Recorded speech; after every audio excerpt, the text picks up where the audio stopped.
Hey there, hope you all had this super awesome spring break time. I definitely had a good working vacation, went to Grand Junction and spent some time in the canyons there, but also spent a day up skiing up on the mesa, so it was a pretty cool juxtapose. Very fun. It's hard to come back, but I thought I'd go ahead and get us kicked off with a few things that are hot in the news in micro right now. There's a lot of stories about a novel coronavirus that seems to be causing some trouble. There's also a lot about a new particular antibody to botulism that has found its way into clinical trials and is being used as a treatment for botulism. And then there's also was a little bit of news that I thought I would share with you today that I maybe found a little more interesting.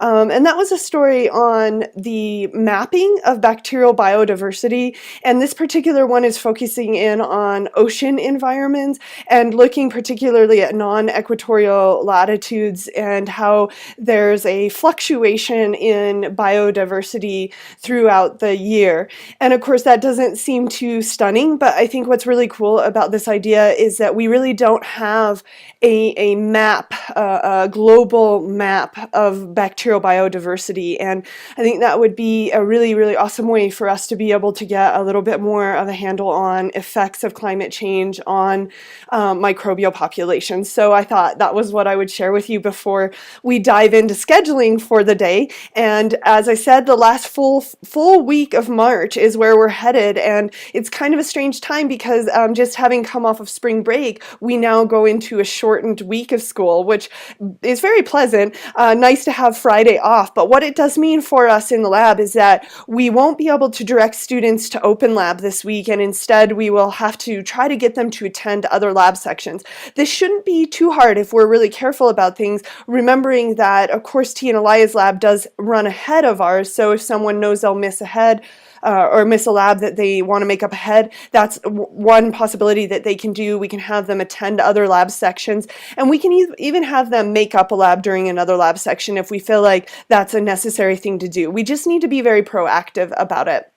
So that's one note on scheduling. I guess I should also make note that pretty soon advising week comes up. So those of you who are my advisees, we want to talk about that. But also if you want to think about getting in touch with your advisor, if that isn't me, then this is a cool time to do that.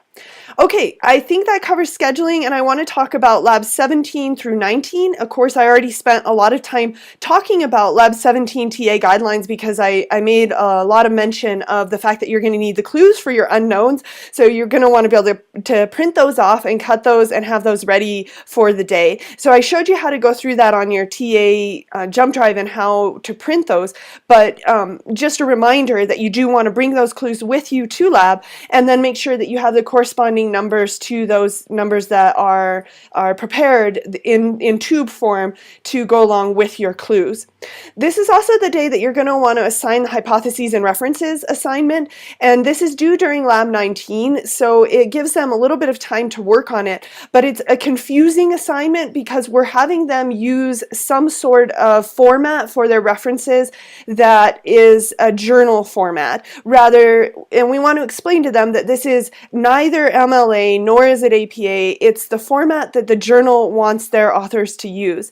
And the journal that they choose for references, it does not have to be a journal that they cite, but it needs to be a journal that they choose that may be an appropriate place to publish about their particular unknown. And they can base that on the nature of their clues. So this is something to really spend a lot of time explaining.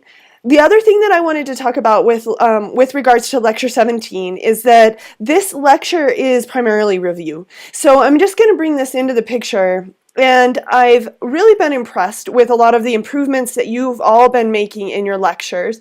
And I've talked to many of you about things as small as auditory pauses, and you've improved on them all the way to, increasing your volume or maybe having additional stories that you tell in the lecture. But one of the things that I think can improve absolutely everyone's lecture is to make sure that you slow down and ask the questions that are in the lecture and really wait for an answer to those.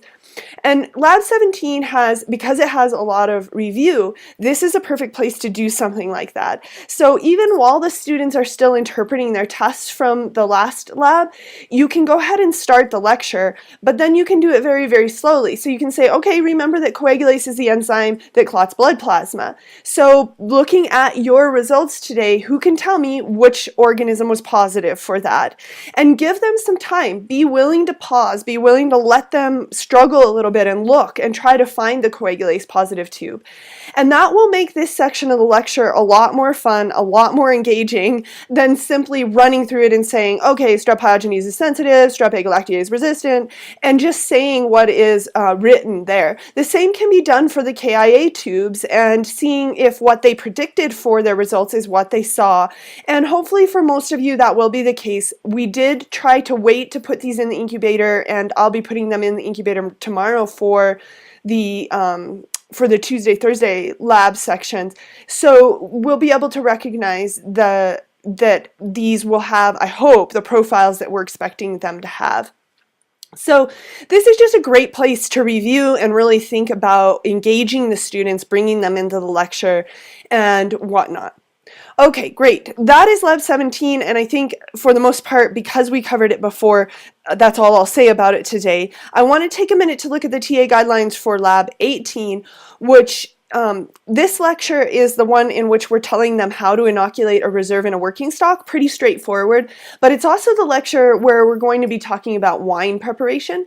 If you would like to share this lecture with me, if you're comfortable with the first part but not comfortable with the wine part, let me know. It's a great lecture to really do in grand style because it's so much fun to talk about the process of brewing wine and to think about all of the nuances that impact and affect the must, but also the long-term aging and brewing process. So if you don't want to do it up in grand style, let me know and I'll give the lecture and really go to town with it. This is also a good day to remind the students to bring a plastic cup with them because they will be inoculating a lot of tests starting next time, and it helps so much if they can have their own unique cup to find in the bin and to be able to pull out a single cup rather than spending about an hour rooting through a lot of tubes all stuck into one rack. So if you have the chance to remind them of that, that would be really, really fantastic. So Lab 18, that kind of summarizes that. Lab 19 is actually an interesting one for us because there is no lecture. But what that does is it frees you up to talk about other things that we need to talk about. One of the most important things that we need to cover is the fact that we are going to ask them to completely and fully fill out the tables in their lab manual that follow Lab 18. All of the tables for their unknown. So we should draw their attention to how they need to fill out those tables, show them the example of the entry that is shown in the assignment description, and really get them going on those tables right away. Also letting them know that they're going to need to retype them as well, so they've got to be filled out in their manual and they've got to be filled out in the typed form, and that we are definitely going to be looking for these to be in their own words.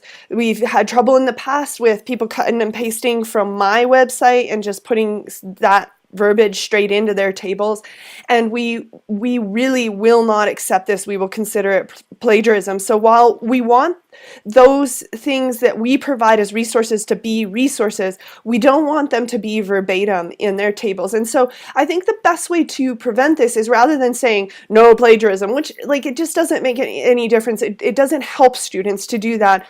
But what we can say is what we really want you to do is write in the tables in pen in your own words. And then once they've done that, it makes it very hard to actually use someone else's words because they've actually had to write it down in the lab and they've had to use their own words. So I think that the way to teach this is to tell them how to do it rather than how not to do it. And I think that's a super important difference in pedagogy. So a couple of other things on Lab 19 before beginning, go ahead and collect the hypotheses and reference assignment, have them turn that in. Also, make sure they're starting to find some of the resources online, such as the dichotomous keys that are found under additional information. The other thing that you'll want to do, maybe one of the TAs can find a rack and label it for MRVP tubes, because today we want to make sure to separate out most of their tests from their MRVP test. That is because the MRVP is a buffered solution and we have to incubate it for about 5 days in order for stable acid production to overcome the buffer. And so if we don't get that in a separate rack, then it doesn't work out very well. Also, the NSM plates, those are the nutrient sporulation media. We want to make sure that those are incubated for a little bit longer to encourage spore formation. Usually it takes a while on those before we start to see the really dark black growth that indicates that sporulation is taking place. So this covers a bit of Lab 19, and again, no lecture, but a lot of announcements to make, and just making sure that we do make those very important announcements and encourage the students to find all the resources online. Cool, I think that's everything that I had to say today, and I hope that you all had, again, a super, super awesome spring break, and I can't wait to see you this week.